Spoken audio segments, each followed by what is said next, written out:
Good Hi. afternoon, everyone. Good afternoon.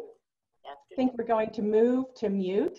I'm Beth Glock, and as Atlanta's Executive Director of Jewish National Fund, welcome to Positively Israel, the many voices of Israeli women. You know of JNF's impact through planting trees and making the desert bloom. But I hope you already know that we do so much more. Today, we're going to highlight JNF's Positively Israel, the sector of work that we do to transform the way people think and talk about our beloved Jewish state. JNF does so through branding and maybe most significantly, through programming for high schoolers and on university campuses. The reason why we chose to focus on Positively Israel is because of the immense significance that we feel as women of Israel for the continuity of our association between Israel, the Jews of Israel, and the Jews of the diaspora. And we believe, as does JNF, or JNF believes as we do, that the way to present Israel is through its many, many accomplishments. I hope you'll find through this program how significant Positively Israel is and a place where you can fit and contribute to its success. Our featured speakers today will tell their stories, two immensely different stories of how they've come to speak about Israel. And during the program, you have some homework. I challenge each of you to consider your story and how you've come to be connected to the National Fund. I challenge you to think about the experiences that you want to pass on to the next generation and how you speak to your world about your links to Israel. This event is the result of the vision of the Atlanta Women for Israel and our event leadership, Vanessa Frank, Sheryl Morrison, and Sheryl Morrison. Thank you all.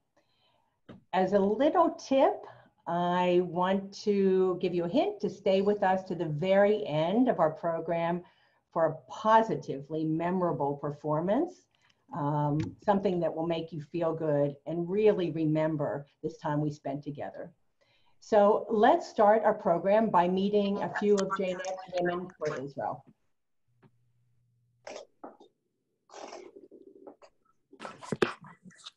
I am Noazer. I live in Moshav Paran in the center of Arava with my husband and 2 children. The Arava is a special place. It is beautiful but harsh, very hot and dry with barely an inch of rainfall a year. Yes, it is remote with a small population, but you have never met a tighter-knit, more caring community. My family is second-generation farmers. We are pioneers. I'm working to bring change to the region. We now have a new medical center, so people don't have to travel 2 hours each way for medical care. You can't imagine the difference that makes in a mother's life. I, Dorit Friedman, made Aliyah to Israel from the US shortly after college. I went alone without much of a safety net or a support network. And so we formed Nefesh B'Nefesh to revolutionize the way people immigrate to Israel. And we've done it. We've brought 55,000 people to Israel. And we've quadrupled the retention rate to over 90%. Today, as VP of Strategic Partnerships for Nefesh B'Nefesh, I work with young, passionate professionals who are part of the burgeoning technology field, who are staffing hospitals, who are creating businesses, and who are pumping money into the Israeli economy, who have infused over $1 billion of economic benefit to Israel. I am Myra Chak Fleischer. I am a mother, a wife, a daughter, an attorney. I am a Jewish National Fund Woman for Israel. And together, we women of all ages are changing lives and ensuring the land of Israel and its people are prosperous and strong. Today, women are the backbone of the U.S. economy. We are educated, we work or own businesses, we raise our families. On top of that, we find time to give back and are engaged in various philanthropic activities. We make a difference. Join me and the thousands of other women and make your mark with Jewish National Fund's Women for Israel.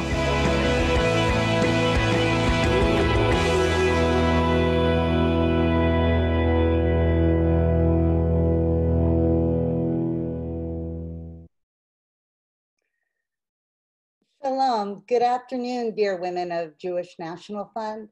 Today, I'm positively honored to welcome you to a program by Atlanta's Women for Israel. But it wasn't created for all of you. It was really created for each and every one of you here. I'm Sharon Levison, a proud member of Atlanta's Women for Israel Steering Committee, and I'm also Atlanta's Sapphire Chair and on our board. I'm involved beyond even that, because I believe for JNF to continue to build a stronger state of Israel, it's up to us to present JNF as relevant, modern, and as a positive brand. I'm so happy, first, to shout out to the Florida chairs of Women for Israel who are joining us. Meryl Salzberg of North Florida, who also serves on the National WFI Executive Board, Lynn Miriam of the Tampa Bay area, hi Lynn, and Helen Glazer of Sarasota. We're so happy to be working alongside of you for the people and land of Israel through JNF. So what exactly are JNF superpowers? Well, as women, we contribute almost $30 million to date with nearly 60,000 donors. That accounts for 25% of JNF's national giving. Women for Israel contributes to JNF's position with meaningful forward thinking and deliberate action. How do we do that? You see, we're engaged, we're involved, we're committed, and we're a vibrant bunch. And so we contribute to Israel in our own names, and we communicate JNF in a manner that speaks to other women. And we're always advocating for investments in the future of Israel and in American Zionism.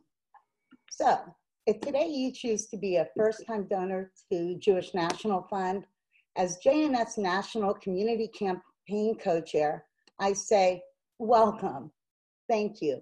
After the call, check out jnf.org. It's super easy. And if you've already committed to our 2020 campaign, thank you. Finally, if you can make a second pledge, please consider doing so today. JNF is continuing to respond to COVID-related issues in Israel, and also continuing with our programs and projects that are underway. If you are from Atlanta, Florida, wherever we are seeing you today, your donations will be earmarked to your home team, your region. So no worries, we've got that covered too. So now, sit back, relax, thank you, positively enjoy your morning. Sheryl?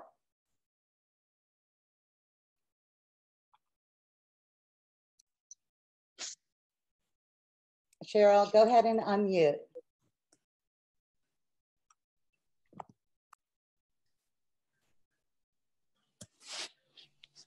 Excuse me.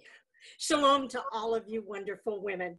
I'm Sheryl Morrison, and like Sharon, I'm a member of Atlanta's Women for Israel and also a member of Atlanta's Board of Directors.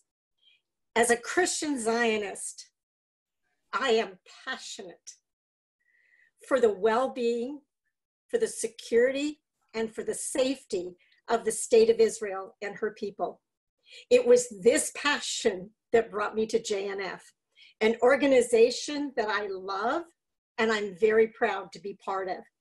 And I'm equally proud to donate financially to JNF as a high society member. In my lifetime, I do not remember a time when the US-Israel relationship was more important than it is today. And we are honored and we are privileged to have a speaker today that works tirelessly to further and to strengthen that relationship. I am honored to introduce Anat Sultan Dadon, Consul General of Israel to the southeastern United States. And by the way, the southeastern Israeli consulate is located in Atlanta, Georgia.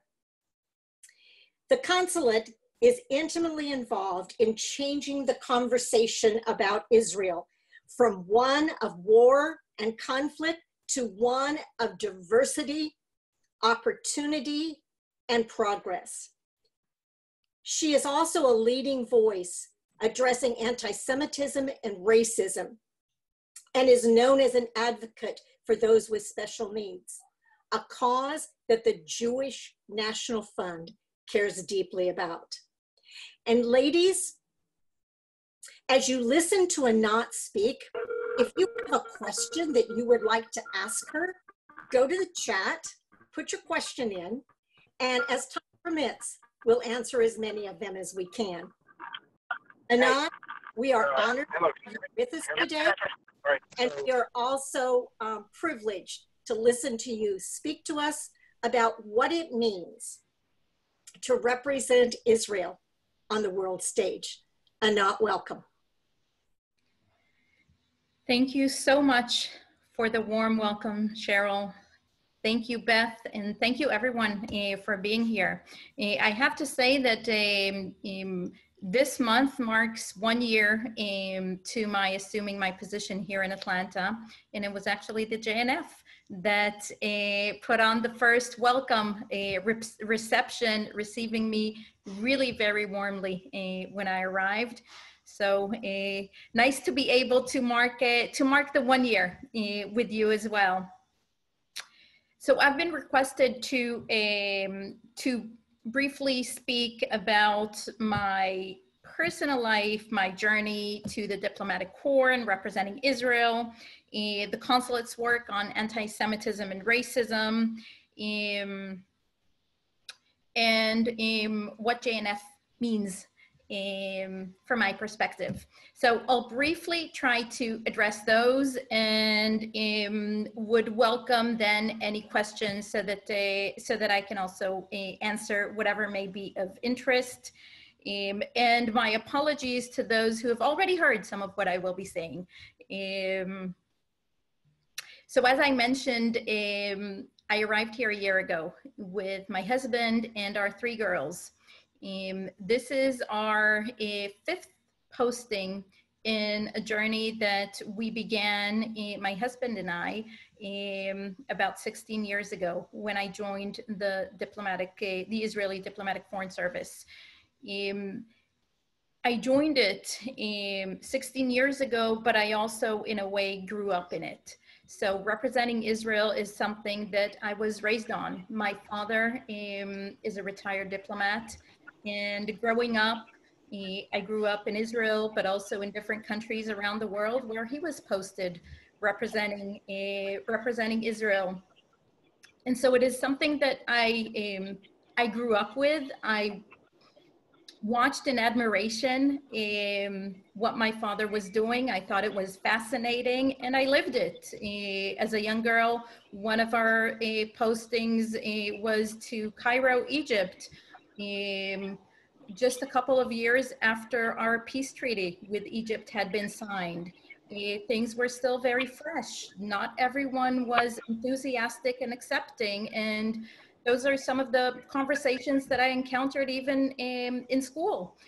So I learned very quickly, and I had to adapt very quickly to knowing that it is not just about me, it is about something bigger that I stand for. I returned to Israel and finished my high school in Jerusalem. I finished my army service and went on to study not international relations, but psychology, criminology. And I didn't really think that I would pursue the same career that my father did, not because I did not find it fascinating, but because I wanted to have a family of my own. And I knew that while it is very natural for a man to choose the career path that he's interested in, and for the wife then to follow that career path, it is not necessarily the same when it comes to women choosing their career paths.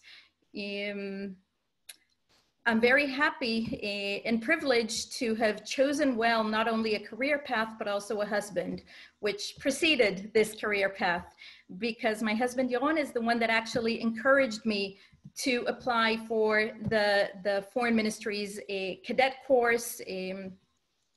He tried to convince me that this suits me in every possible way. I tried to convince him that there are so many disadvantages when it comes to family life, when it comes to the spouse, career, etc. I did not convince him, and I ended up applying and joining the ministry, which I see great privilege in. I do really see it as a privilege to be able to represent the country that I love. And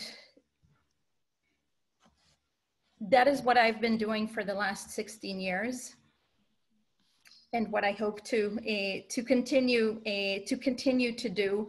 It combines really my love for my country and my pride in what my country is and what it represents, but also my love for people and my curiosity about learning about people, cultures, places. And I think that ultimately is what diplomacy is about, because you can't really do your work representing whatever country you're from without being interested also in the other side, because ultimately it's about a dialogue. So I started off being posted to Cameroon. We spent 3 years there, followed by 3 years in the Netherlands. I then worked at the headquarters in Jerusalem at our desk covering Russia and the Ukraine, and then left for a posting in the Netherlands, followed by posting to Australia. All of these very, very different worlds. But there are many commonalities as well, because representing Israel, no matter where you are constantly having to not only try to promote the relations and see where you can identify potential cooperations, but you always have to explain what Israel is about. Why is it doing what it is doing? What is anti-Semitism about? Anti-Semitism is a concept, sadly, that we encounter globally. And I think that in many ways, the challenges that an Israeli diplomat faces are very different than the challenges that any other of my other fellow consul generals and diplomats from other countries face. But what also makes being an Israeli diplomat unique is that whenever we arrive to a new posting, no matter where it is around the world, we know that if there is a Jewish community there, we know that we have a partner, a supporter, and a very, very important ally.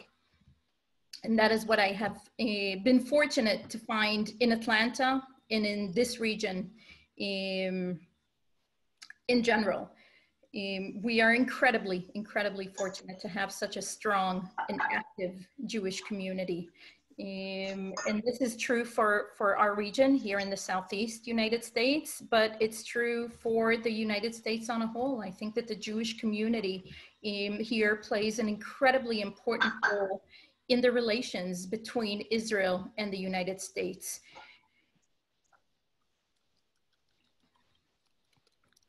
This event today marks women in a way, and so I cannot not address also women in the diplomatic corps, in the Israeli diplomatic corps, because I think it is to a large extent a reflection also of Israeli society. I am very, very proud to be here in Atlanta as head of mission. And in the Israeli Foreign Service, as in every sector in society, every position is open to women. We know that in the past, we've even had a woman prime minister at a time when women around the world did not necessarily even enjoy full equal rights. But that being said, it is still a work in progress, because even though everything and every field is officially open to women, it does not mean that in practice the representation that we should be seeing for women. And so from the 10 missions that Israel has across the United States, we have one woman in a mission. Of the 102 missions that we have worldwide, we have a total of 16 heads of mission. And so while we have women cadets joining the foreign ministry every year, and last year even we marked a majority of women within that cadet course, when we look at the higher ranks and at the more senior levels, there we do not see enough women. It is still a work in progress. But I have to say that there is an awareness, there is a recognition, and I think that whether it be with regards to women, whether it be with regards to any other sector in society, the most important step is that recognition, because you can't really begin to address any issue that you want to address if you don't recognize what it is that you need to work on. Here, with regards to the consulate's work, we are tasked with promoting Israel's relations with the states in our region. We cover 7 states here. And that is on the many different levels, be it the political level, the economic level, cultural, academic, whatever it may be. But for any Israeli mission, the relationship with the Jewish community is a very important goal in and of itself. Because Israel's relationship with the Jewish diaspora is key, has been key since the establishment of the modern state of Israel, and will remain so. It is of highest priority for us to try to ensure the strength of that relationship in the future. And I think in many ways it is a common goal. A strong Israel is made stronger by the support of the Jewish diaspora, but for the Jewish diaspora as well, there is importance in a strong Israel.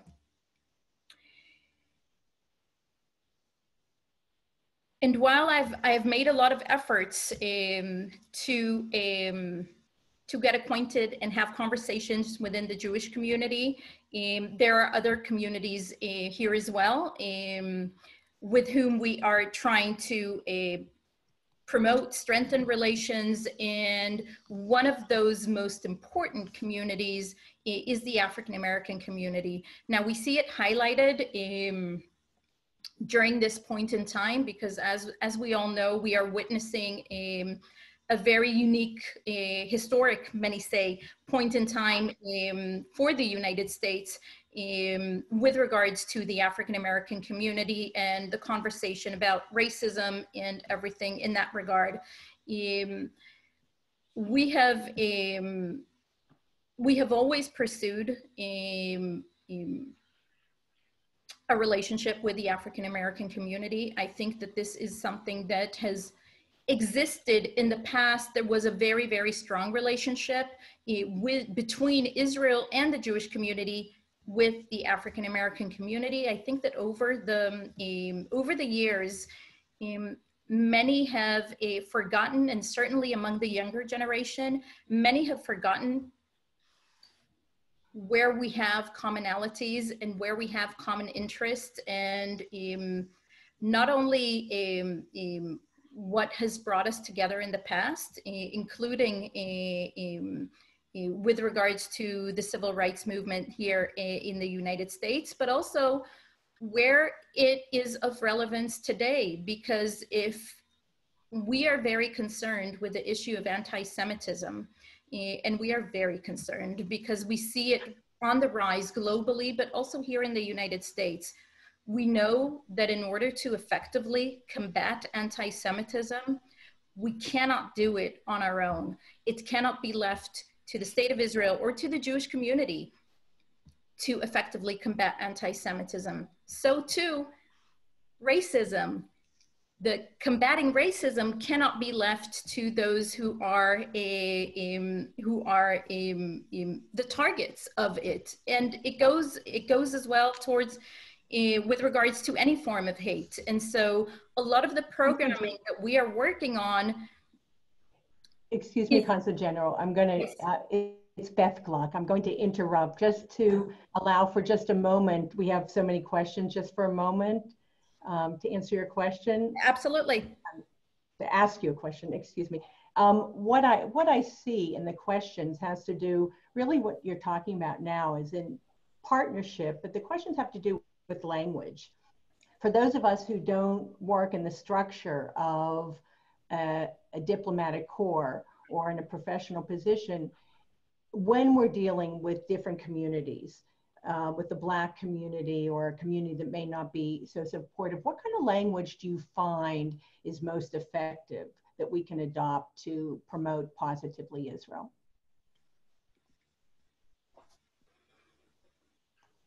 I think that it is ultimately about a language of values. It is about addressing any form of hate. And that is common grounds, I think, for cooperation between the Jewish community, between the African American community, but also with other communities. And I think that there is a lot of interest in these conversations. We have, in our conversations with African American pastors, for example, they don't always know what Israel is about, what the Jewish people are about, but they are interested in the conversation, and the same goes for the Jewish community. And so one of the things that we have done over this time period is even matchmake and bring together an African-American pastor and a rabbi, communities, in order to have those conversations, because I think that it is not always, even when we see that there is an anti-Israel language or sentiment, it is not always, and I would say in most cases, it is not about an approach that is really anti-Israel. It is more about people being misinformed, people being unfamiliar with what Israel really is about, with what the Jewish people really are about. And so through those conversations, I think that they are eye-openers in both directions. Absolutely.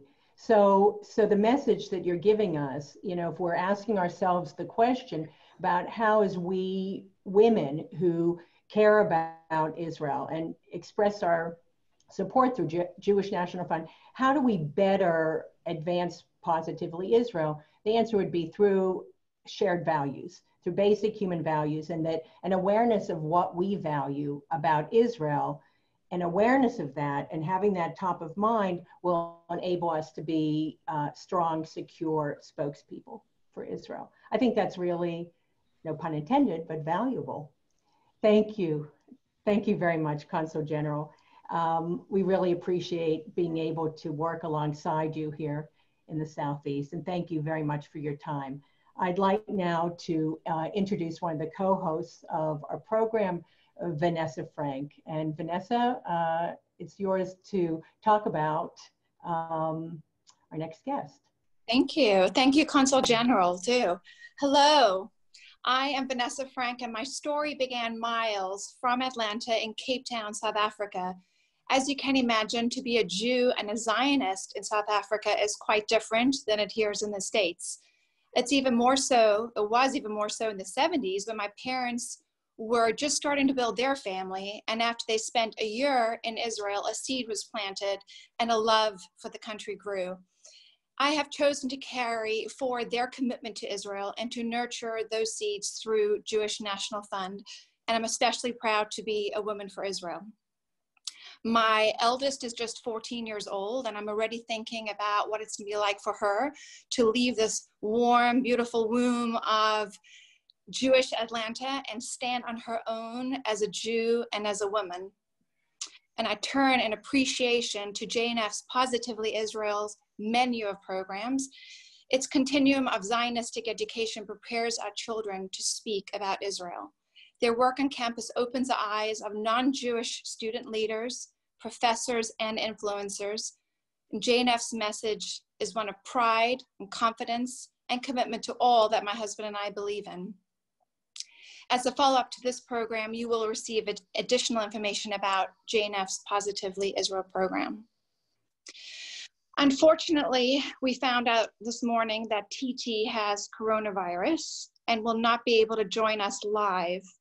We do have a video, so I still have the honor of introducing an incredible international spokeswoman for Positively Israel, TT Einau. TT is an Israeli model and TV personality who became the first Ethiopian-born Israeli to win the title of Miss Israel in 2013 and represent Israel in the Miss Universe pageant. The story of how she came to her Israel title and the path she's chosen to follow since shows her true inner beauty. We are honored that TT chooses to align with JNF on campuses across the country to advocate for our Positively Israel campaign. Ronnie Wolk will be following the video with an interview of a Positively Israel professional who is on the ground in the Southeast. So please enjoy this video. On behalf of Women for Israel, we wish TT a safe and speedy recovery. Thank you.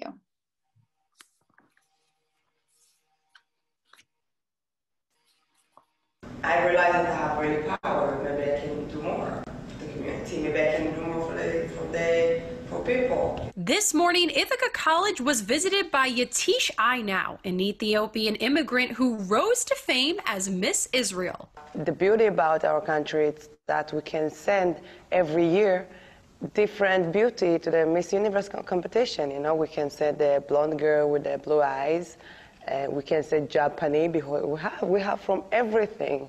She shares her thoughts on the common misconceptions Americans have about Israel. I spoke to some Ithaca College students about what they think Israel is. Ideas and views of Israel are very political, that it's all about politics with the Israeli-Palestinian conflict, and that's totally not true. Her opinions about the recent Israel and Palestine conflict helped inform students about the different side that the media may not be representing. The situation that we have, it's not between the citizens, it's like more between the government and the Hamas and Hezbollah organization. So this is how I see it. This is how I see it now, and this is how I see it then, you know, because we all the time respect and suspect each other in the checkpoints, you know, because I know there is people really want to come to work. TT will be speaking later tonight at Cornell University about her journey in a diverse world. Reporting in Ithaca for Newswatch, I'm Christy Calcagno.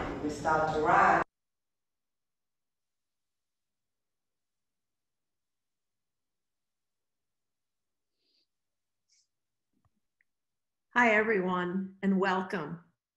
Well, TT's story is very inspirational. She's really a woman who has found her voice and overcome so many obstacles in her life. We should all be inspired by her story. But I have to say that we as Women for Israel, we too have stories to tell, and we too have a voice. We will be talking about opportunities where we can use our voices to influence the Positively Israel message. I'd like to formally introduce myself before I go on. I am Ronnie Wolk. I am co-chair of Women for Israel Atlanta with Michelle Haresh. I am the national chair of LOTEM, which is a JNF affiliate program that makes Israel accessible. And in October, I will assume a national Women for Israel leadership role as Assistant VP of Women for Israel. It is now my pleasure to welcome Dr. Marnie Nadolny. Marnie is based in Atlanta as an Israel Program Admissions Director for Jewish National Fund. Hi, Marnie. Hey, Ronnie. There are 15, we call them iPads, across the US. Marnie is one of them. Marnie partners with women like Titi to convey messages of Israel that reflect strength, positively, and the wide-ranging contributions to the world that Israel furthers.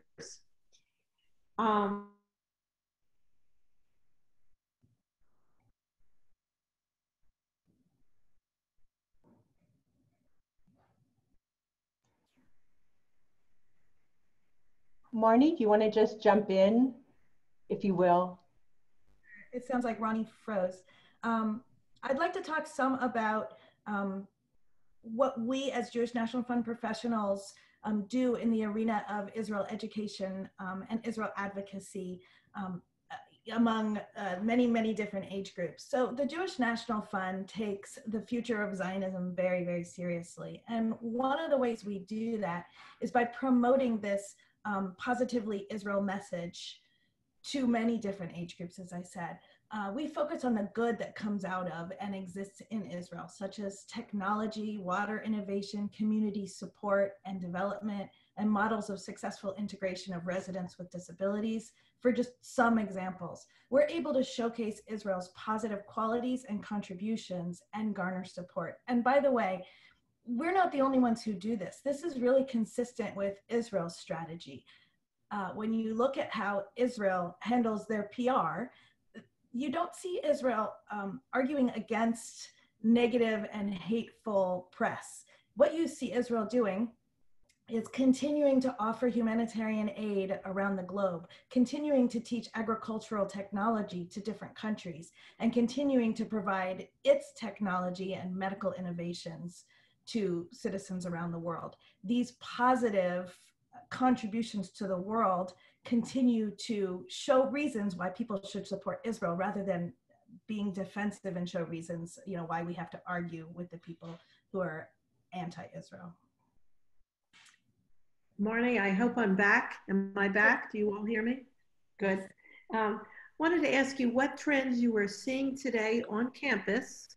And before you answer that, ladies, all of you listening, I'd like to encourage you to go to the chat feature on the Zoom and tell us what you are seeing on campuses. What are you hearing from your kids in terms of what they see on campus as to how Israel is viewed, how the Jewish students are viewed, and what is the conversation going on campus. And we'd like to hear from you on chat, and then we'll respond to some of that in this dialogue.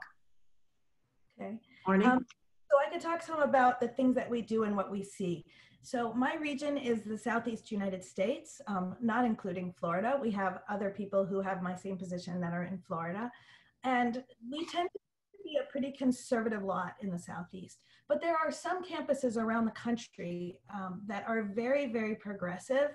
And that's good for many, many reasons, but it also breeds some thought against Israel. And so you will see things like Israel Apartheid Week, actual protests against Israel, calling Israel racist, things like that. And there is a rise of that anti-Semitism on campus that we see. And so I'm going to ask you, what can students do to advocate for Israel? What are the words that they need to know?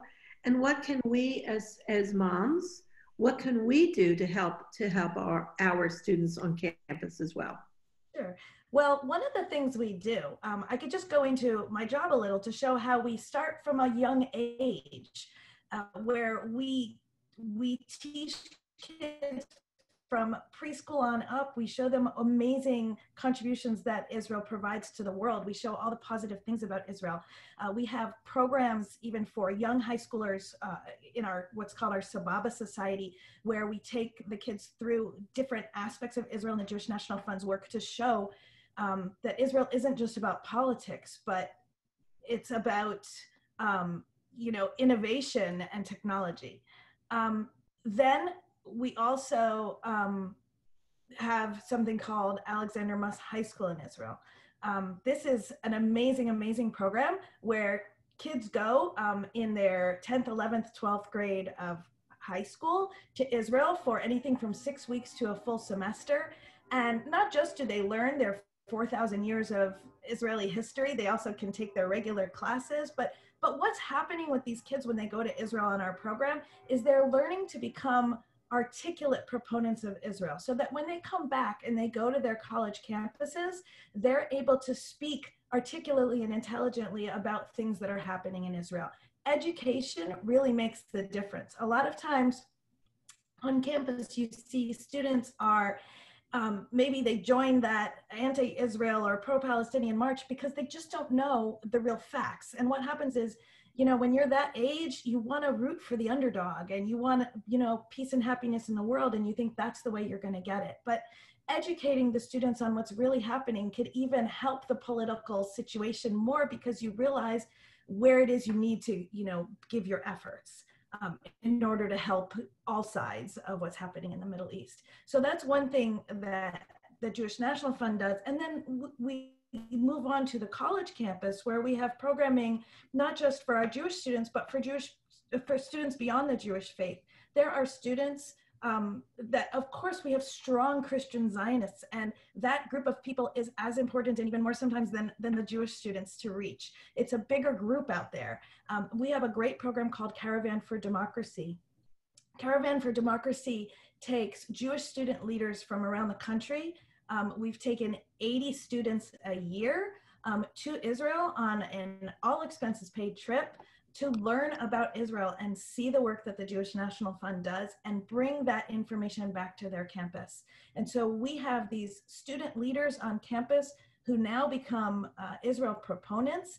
And since they're leaders on campus, they are likely to be leaders in the world. So this is the next generation. And these are the people that we need to have knowledgeable about Israel so they can come back and share their story. This is all how Positively Israel works. We show the great things and they're able to spread the good news.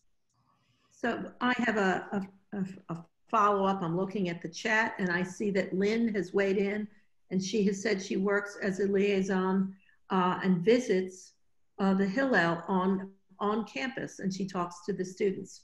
So how could, we're not all able to do that, but how can we, again, as women, as strong, interested women, we wouldn't be on this call if we weren't interested in this topic. How can we move forward and change that dialogue? And it may be on campuses, or I'm going to say beyond campuses, just in our everyday lives and in our communities. How can we forward that Positively Israel dialogue? Well, I'll let you in on a little secret that actually we all know, that women have the influence. So in any family, what a mom does influences the children. What a mom does influences the husband. If a mom wants her kid to go to Hebrew school, chances are the kid's going to Hebrew school. So, you know, there's that funny joke about, you know, the man is the head of the family, but the woman is the neck, right? So we have a lot of influence in our families. And when we influence our families, then our families influence the community, and eventually we can influence the world. So if we and we model tzedakah, our husbands will likely follow suit. We're the ones who talk to each other. We have strong networks, as evidenced by our Women for Israel communities in Florida and in Atlanta. We tend to connect with each other and create that strength. And I think that as women is what we can do. We can model support of Israel and people will follow. Perfect, perfect.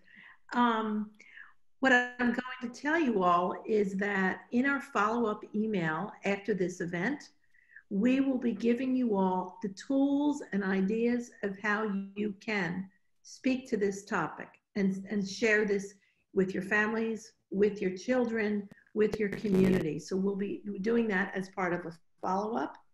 And Marnie, I want to thank you for sharing JNF's vision of Positively Israel and for giving us some real, I'm going to say, on-the-ground information as to what JNF does and what we all can do. So thanks again, Marnie. Really appreciate having an expert on our Zoom. And now I'm going to turn the program over to Michelle Haresh. Thank you.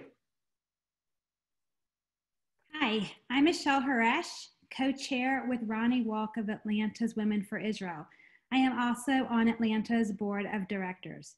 I believe in the power of women to change lives. Thank you so much, Consul General. You have such a compelling story to tell. And thank you to all the women from the Southeast who are on this call today. We all came together to share JNF's shared vision of positively embracing and changing the future of Israel. We, as Women for Israel, can make our voices heard and encourage others to join our community by spreading JNF's Positively Israel message. Become a Women for Israel. Join at the Alliance, High, or Sapphire level. Support JNF's vision for the land and the people of Israel.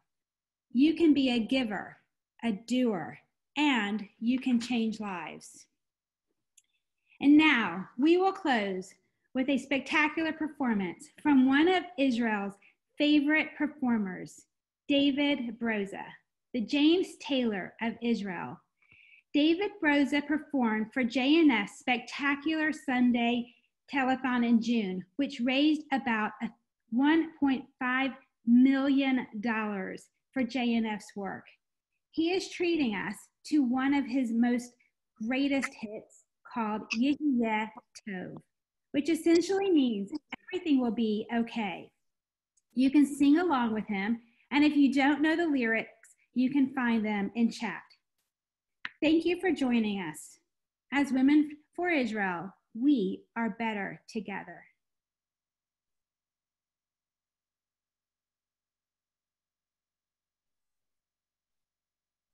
A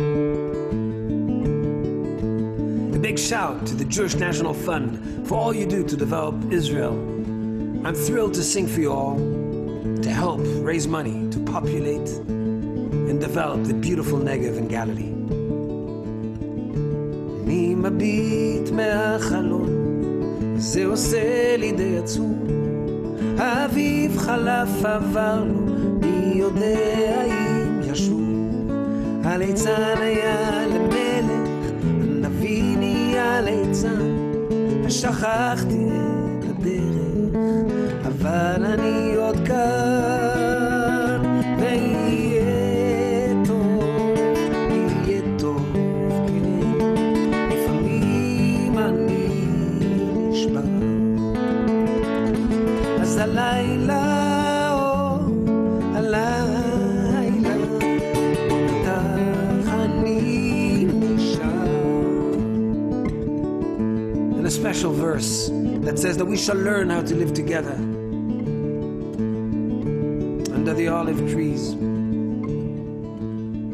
and that children will grow up knowing no more wars, no terror, and no frontiers, and that fresh new grass will grow over the graveyards for love and peace. After 100 years of war, we haven't and will not lose hope. עוד נלמד לחיות ביחד בין חורשות עצי זיתים. ילדים יחיו בלי פחד, בלי גבולות, בלי מקלטים. על גברים יפרח העשב לשלום ואהבה. 100 שנים של חיים, ועוד לא אבדה התקווה.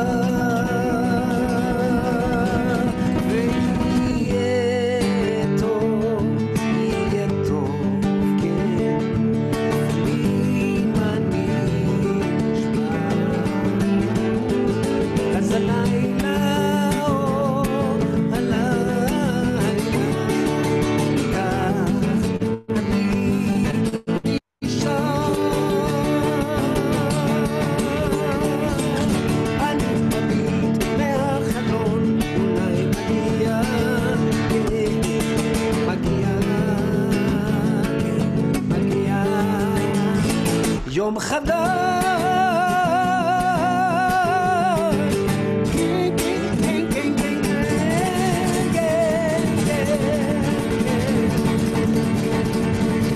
יהיה טוב.